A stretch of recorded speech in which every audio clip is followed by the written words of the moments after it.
जुनेदो आजकल बंदे ना वो धक्के ते बड़े हुए सटार हैं रब तेन भी इज्जत दी अब्दुल्ला ने भी दी ईशान भी दी ये रब दे काम ने दुनिया क्यों सड़ती है जी हैं ओ बट्टी मैं गल ये करना चाहना राजा साहब ना साडी किसे नाल कोई मुकाबला है ते ना असी कोई मुकाबले जोगे हां ते बाकी बंडी है असी ते अपना करीदा शौक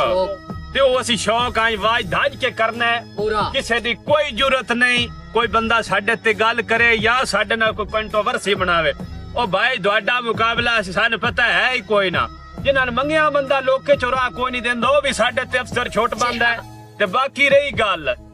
ਸਾਨੂੰ ਦਿਓ ਮਾਫੀ ਤੁਸੀਂ ਉਹ ਡਾਡੇ ਅਸੀਂ ਜੱਟ ਸ਼ੁਗਲ ਲਾਈਦਾ ਆ ਬੰਦਿਆਂ ਨੇ ਅਸੀਂ ਜਰਾ ਐਂਟਰਟੇਨਮੈਂਟ ਕਰਨੇ ਵਾਸਤੇ ਆ ਨਿੱਕੇ ਵੀਰਾ ਆ ਸਾਰੇ ਇਕੱਠੇ ਹੋ ਜਾਂਦੇ ਜੱਟ ਸ਼ੁਗਲ ਮੇਲਾ ਲਾਈਦਾ ਯਾਰ ਕਿਸੇ ਨਾਲ ਸਾਡੀ ਕੋਈ ਅਨਾ ਨਾ ਹੈ ਆ ਮੈਂ ਤਾਂ ਸਮਝੋ ਬਜ਼ਾਤੀ ਅਸੀਂ ਕਿਸੇ ਨਾਲ ਭੰਡੀ ਬਣਾਉਂਦੇ ਫਿਰਦੇ ਆ ਅਸੀਂ ਤੇ ਨਿਰਾ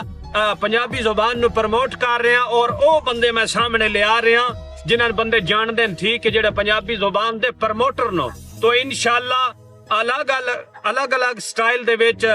सारे वो बंदे मैं साबित करसा जेड़े पंजाबी जुबान नु प्रमोट कर देन और पंजाबी लहजा ना साडी ते ठोस पंजाबी ये 400 सी ते इंशाल्लाह मुकाबले जेड़े नहीं ना दोवां दे आई पूरे सोटे मार प्रोग्राम ते जनाब शाइना फखर तू हुन किसी कम्मे दा नै फखर मैदान च ते जुनेद ते बट्टी फखर दे नाल ने हां ते बाकी ना आ साडा कोई किसे नाल ना मुकाबला अंजे जन कोई आ बाला को कीड़ा है ना अपना बाइक दई होर दे मार सी बहु मस्कीन आदमी हो ਅਸੀਂ अपनी पंजाबी जुबान नु प्रमोट कर दियो तो मेरा दिल करदा ही मैं ना बंदियां शो करा मैंने कई बंदा पैदा नहीं ना क्यों वीडियो छाड़दा मेरा अकाउंट मेरी जिंदगी में जो कोई दिल ले करा ये अकाउंट ही ना निकियां दा ये चस पहले तो बाकी लव यू होगा वीडियो नु शेयर कर देवे अंजिया तो शेयर दे बटन ते जाके ना अग वाला बटन है उत्थे वगा छड़िया बहुत शुक्रिया।